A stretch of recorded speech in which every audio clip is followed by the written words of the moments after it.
I was strapped to a hospital bed when I heard him. My body still screamed from the crash, every breath a sharp reminder of twisted metal and shattered glass. The neck brace dug into my skin like a vice. My ribs ached with each shallow inhale. My left arm was wrapped in bandages that smelled like antiseptic and fear. But none of that compared to what I heard next. His voice carried down the hallway, low and careful, like he thought no one was listening. My husband, the man I had trusted with everything, leaning against the cold ICU wall, whispering into his phone like it was some dirty secret I would never discover. "Once the insurance clears, I'm free," he said.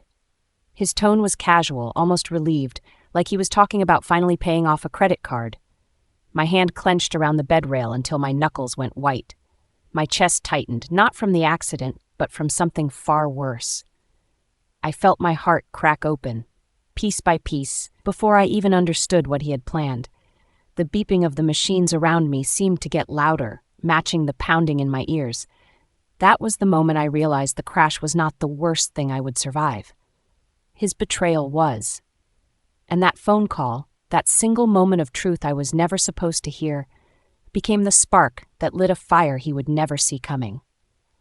My name is Vivian Hart. Until recently, I thought I had it all. A stable marriage to a man I loved deeply. A thriving career in marketing where I had worked my way up from an intern to a senior account manager.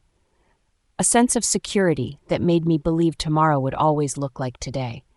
I had a beautiful home, friends who cared about me, and a life that felt complete. But in an instant, everything I believed in crumbled like dust in my hands. Before I share my story, I want to know you are here with me. Just say listening in the comments or tell me where you are watching from. I love seeing how far my story can reach. Sometimes even the smallest connection makes a heavy story feel a little less lonely. Thank you for being here. And now, here is my story.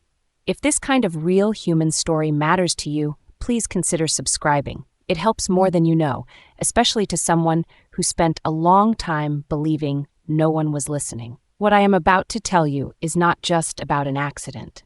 It is about what happens when the person you love most becomes the person who hurts you worst, and how I made sure he regretted every single lie he ever told me. The accident left me with bruises that turned purple and yellow over weeks. My left leg had a limp the doctors said might never fully heal. My shoulder ached every time I moved, a constant reminder of the moment my car flipped on that rainy highway. They said I was lucky to be alive. Lucky. That word felt like a joke. But the real damage was not physical. It was the way my husband disappeared. He came to the hospital once, stayed for exactly 20 minutes, and then claimed urgent work obligations. I heard him on the phone outside my room, explaining to colleagues how inconvenient the accident was, how it was putting him behind schedule, how he had to reschedule important meetings because of me. My pain was invisible to him. Suddenly, I was not his wife. I was a burden, a problem to be managed, a delay in his perfect, carefully planned life. Nurses kept asking where he was. I made excuses at first, saying he was busy with work, that he would be back soon. But as the days passed and he never returned, even I stopped believing my own lies. When I finally came home 3 weeks later, the house felt wrong. Everything was too quiet, too still, like a museum instead of a home. The smell of his cologne was gone from the bathroom. Our bedroom felt cold and empty. I noticed things immediately. My clothes were folded neatly in the closet, too neatly, like someone else had organized them while I was away. Things were not where I left them. My favorite coffee mug, the one with the chipped handle that I had used every morning for 5 years, was gone. In its place was a generic white cup I had never seen before. I found receipts tucked in a drawer. Receipts for gifts he claimed he had given me for my birthday last year. Every single one had been returned for cash. The necklace, he said, cost $200. The perfume, he said, was specially ordered. All returned, all refunded, all lies. In the kitchen, the calendar on the wall had been wiped clean. Dates we had marked together, anniversaries, dinner plans, everything erased like our life together meant nothing. Every corner of that house whispered the same message. I was replaceable. He had already started erasing me. Going back to work was worse than I expected. I limped through the office doors on my first day back, trying to smile through the pain. But something had changed while I was gone. People looked at me differently. Strange glances followed me down the hallway. Conversations stopped when I walked into the break room. My colleagues whispered behind their hands, their eyes filled with pity I did not want and had not asked for. My husband had connections at my company. He knew people in management, played golf with executives, attended company events like he worked there himself. And now, those connections were working against me. Emails that used to come directly to me were suddenly being copied to him. Approvals I needed for projects were mysteriously delayed. Meetings I should have been included in happened without me. My opinions in team discussions were dismissed or ignored entirely. I realized what was happening. He was sabotaging me professionally while pretending to be the concerned, supportive husband. He was painting me as fragile, unreliable, someone who could not handle the pressure anymore. The professional reputation I had built over 10 years was crumbling, and he was the one holding the sledgehammer. One Saturday afternoon, I was sorting through bills when I found it. A folder tucked behind old tax documents labeled simply insurance and accounts in his neat handwriting. My hands shook as I opened it. Inside were bank statements I had never seen before. Transfers from our joint account to a personal account in only his name. Thousands of dollars, moved slowly over months. Careful amounts that would not trigger any alerts. He had been planning this long before the accident. There were insurance claim forms, too, filled out but not yet submitted. He had minimized my injuries on paper, claimed I was already recovered, already back to normal. He was trying to close the claim early, take the payout, and walk away. My chest burned with fury, but I stayed silent. I took photos of every page with my phone, my hands steady despite the rage boiling inside me. I put everything back exactly as I found it. This was not just betrayal.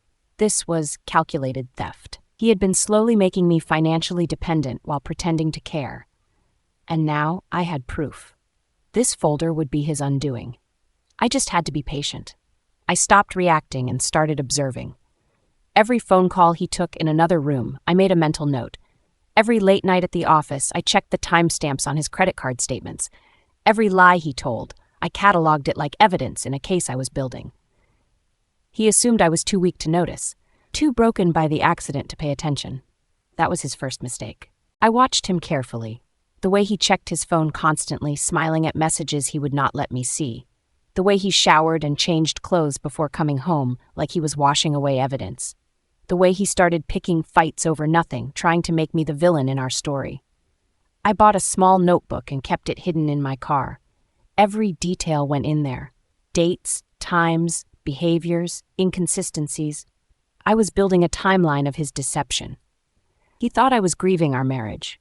I was. But I was also preparing.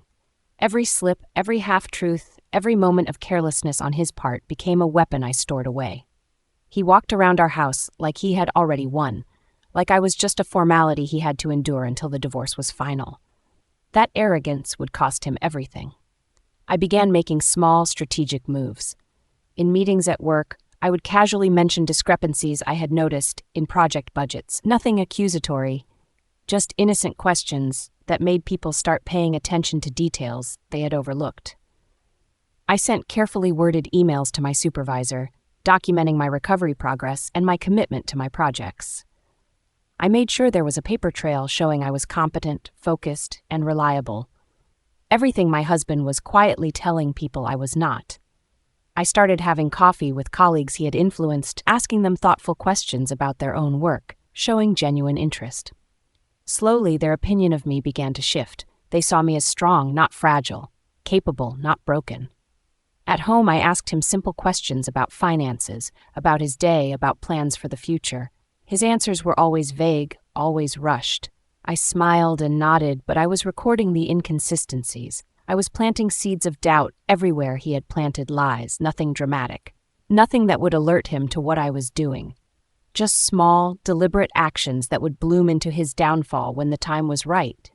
He never suspected a thing. My best friend Rachel came to visit one afternoon. She brought flowers and homemade soup, sat with me on the couch and held my hand. I thought she was there to support me. I was wrong.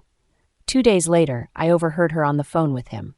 She was in my kitchen, thinking I was upstairs resting, speaking in that same sympathetic voice she had used with me. "She's really struggling," Rachel said, barely holding it together. "She cried the whole time I was there. I don't think she can handle going back to work full-time. You might need to start making other arrangements." My blood ran cold. Every word was a lie. I had not cried once during her visit. I had talked about my recovery, my plans, my determination to move forward. But she was twisting everything, feeding him information he could use against me. I stood in the hallway, my phone recording every word. I did not confront her. I smiled when she left, thanked her for coming, and told her to visit again soon. But I knew the truth now. She was not my friend. She was his spy, and everything I told her went straight to him. The company held a small networking event for clients. I was not going to attend, but my supervisor specifically asked me to come. She said it would be good for me to reconnect, to show everyone I was back and ready. I wore my best dress, did my makeup carefully to hide how tired I still was, and walked into that event with my head high. My legs still hurt, but I refused to limp. He was there. Of course he was, playing the role of the supportive husband, shaking hands, laughing with executives. When clients approached us, he introduced me with a smile that did not reach his eyes. "This is Vivian, my wife. She's recovering from an accident, still struggling to keep up with everything, but she's trying her best." His words were designed to sound caring, but everyone in that room heard the same thing. "She is weak. She is fragile. She cannot handle pressure." I saw the pity in their eyes, the way they nodded sympathetically and quickly changed the subject. My reputation was being destroyed in real time, and he was doing it with a smile. But I smiled back, polite, warm, gracious. Inside, I was memorizing every word, planning the exact moment his arrogance would be reflected back at him. I spent an evening researching the accident insurance claim. I read every page of the policy, every clause, every requirement, and then I found it. He had misfiled the claim. He listed the accident date wrong by 3 days. He reported injuries that did not match the hospital records. He signed documents claiming he had power of attorney over my medical decisions, which he absolutely did not have. These were not small mistakes. These were fraudulent statements that could invalidate the entire claim. If the insurance company discovered this, they would not just deny the payout. They would investigate him for attempted fraud. My heart raced, but not from fear, from anticipation. I printed copies of everything, the policy, the claim forms, the hospital records that contradicted his statements. I organized them in a folder and locked it in my car. I was not ready to use this information yet, but knowing I had it, knowing his entire plan rested on documents that could destroy him, gave me a sense of power I had not felt since the accident. His arrogance was built on sand. One push, and everything would collapse. A junior coworker named Derek approached me in the parking lot one afternoon. He looked nervous, glancing around like he was afraid someone would see us talking. "Vivian," he said quietly, "I need to tell you something. Your husband has been talking to management about you. He's been suggesting you might need to be moved to a less stressful role. He told them you're not recovering well, that the accident affected you more than you're admitting." I felt anger flash through me, but I kept my face calm. "Do you have proof?" Derek nodded. "I was in a meeting where he brought it up. I can't go on record, I'll lose my job, but I thought you should know." I thanked him and told him to stay quiet. I needed him safe, not exposed. His information was valuable, but only if I used it at the right moment. He was not just sabotaging me socially. He was actively working to destroy my career, to make me financially dependent so I would have no choice but to accept whatever divorce terms he offered. But he had made a mistake. He had underestimated me, and now I had witnesses. I began quietly taking control of the finances he thought I could not touch. I contacted the bank, explained I needed access restored to accounts that had my name on them. I provided identification, medical records from the accident, and proof of my recovery. The bank representative was sympathetic. Within 2 days, I had full access again. I saw everything, every transfer he made, every withdrawal, every payment to his personal account. I downloaded statements going back 2 years and saved them in 3 separate places. While he was at work, bragging to friends about how independent he had become, I was quietly reclaiming control. I opened a new account at a different bank, one he knew nothing about. I started redirecting my paychecks there. I did not take anything that was not mine. I just made sure he could not take what was mine. The balance of power was shifting. He did not notice because he was not paying attention. He assumed I was too weak, too damaged, too defeated to fight back. That assumption would be his downfall. I drove back to the accident site one Sunday morning. I told myself it was for closure, but really, I needed to remember. I needed to feel the anger again, to fuel what I was about to do. The road looked different in daylight. The curve where I had lost control was sharper than I remembered. There were skid marks on the pavement, though I could not tell if they were mine. I stood there for a long time, remembering the sound of crunching metal, the feeling of the world spinning, the fear that I might die alone on that road. And I remembered his phone call. Once the insurance clears, I'm free. He had not asked if I was okay. He had not rushed to the hospital, terrified he might lose me. He had calculated how quickly he could escape. Standing on that road, I made a promise to myself. I would not be rewritten as the victim in his story. I would not let him walk away like I meant nothing. I got back in my car and drove home. My resolve was stronger than ever. I confronted him about a small financial discrepancy, just a minor charge on our credit card that did not make sense. I asked about it calmly, smiling like I was genuinely curious. He stumbled over his answer, said it was a work expense he forgot to mention. But I saw the flash of panic in his eyes. "Oh, okay," I said sweetly. "I just wanted to make sure everything was correct." He relaxed, thinking he had dodged my question. But what he did not know was that I had just confirmed he was lying. That small charge was to a hotel 2 hours away on a weekend he claimed he was at a business conference. I did not push, I did not accuse, I just smiled and let it go. But he knew I had noticed, and now he would second-guess himself, wondering what else I knew, what else I had found. This was only Act 1, a warning shot he did not even recognize.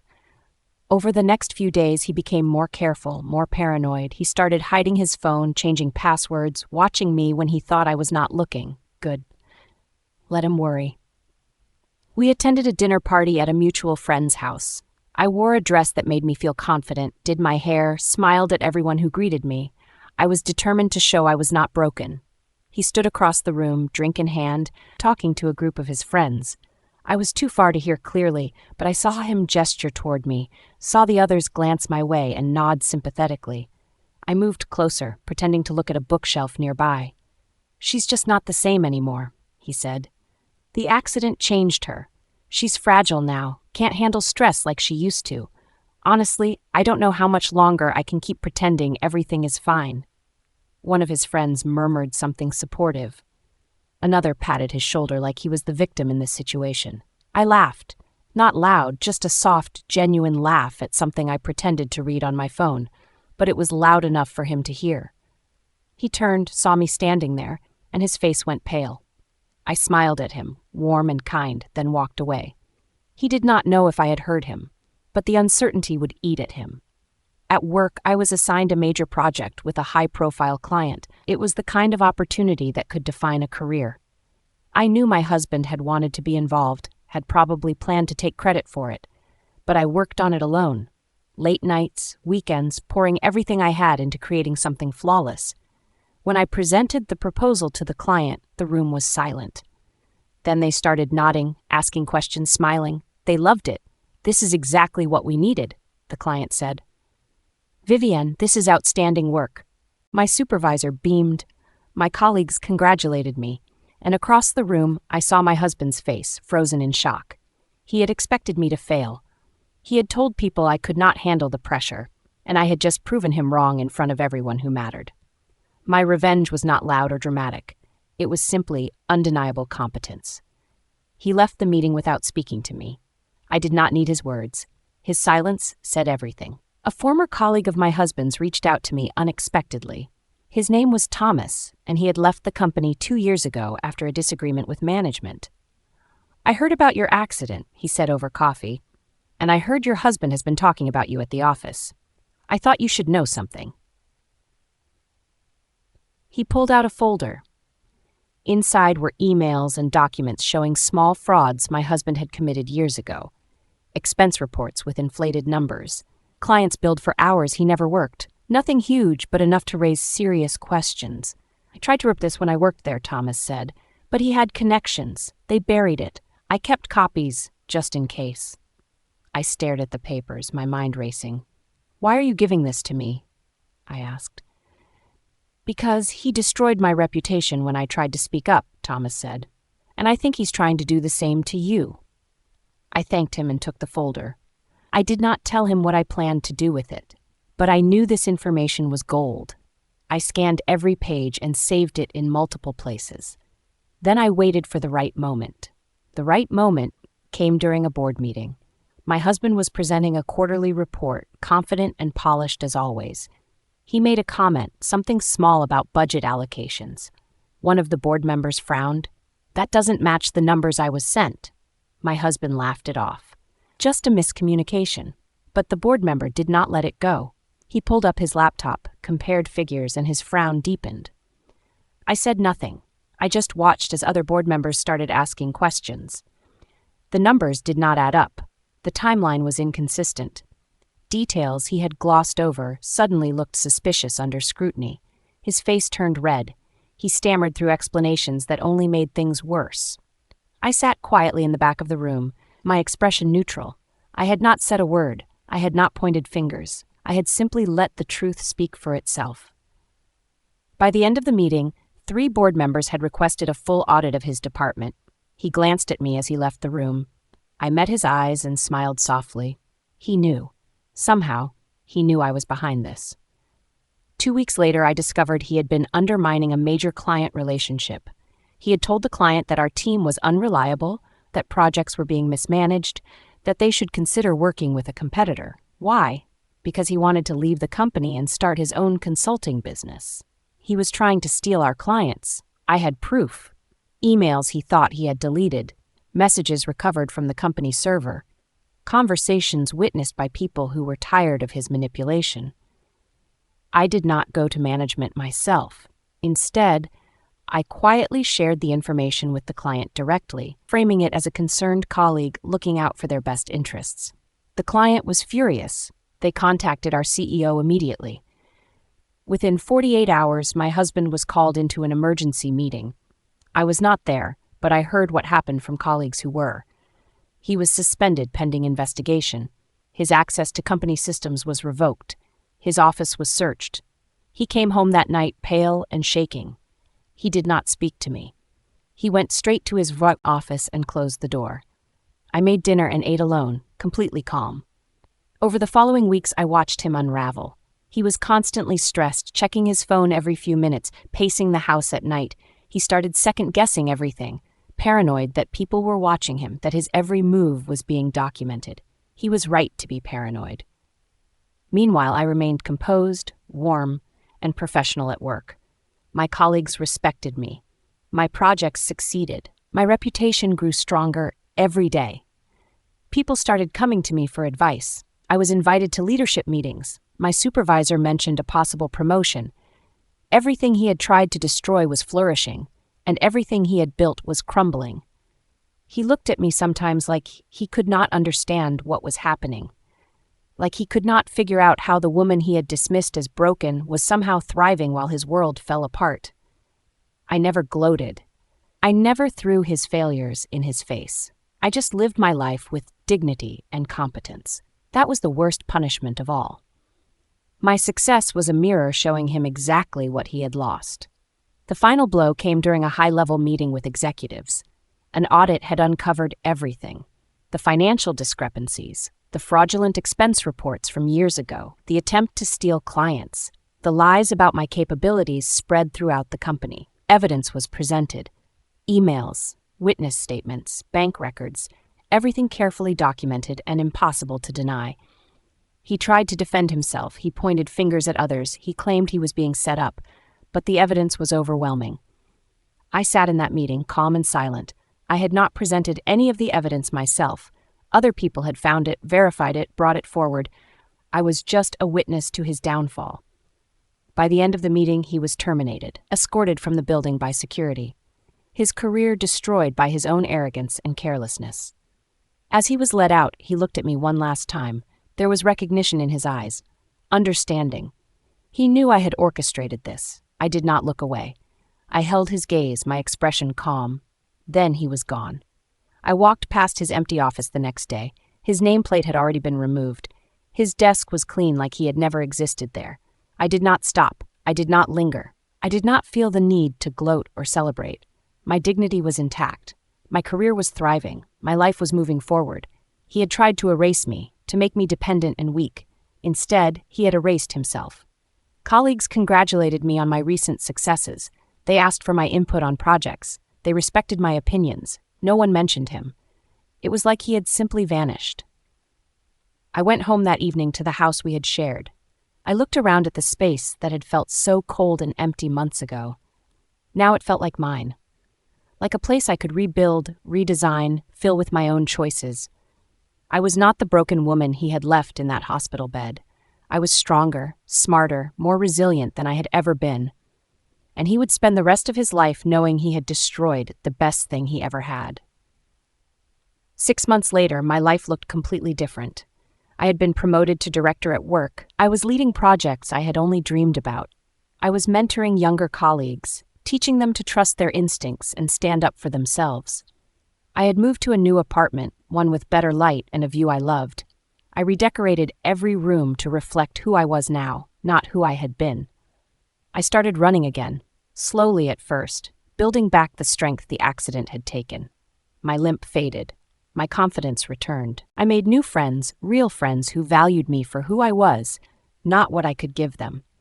I reconnected with family I had neglected during my marriage. They welcomed me back with open arms.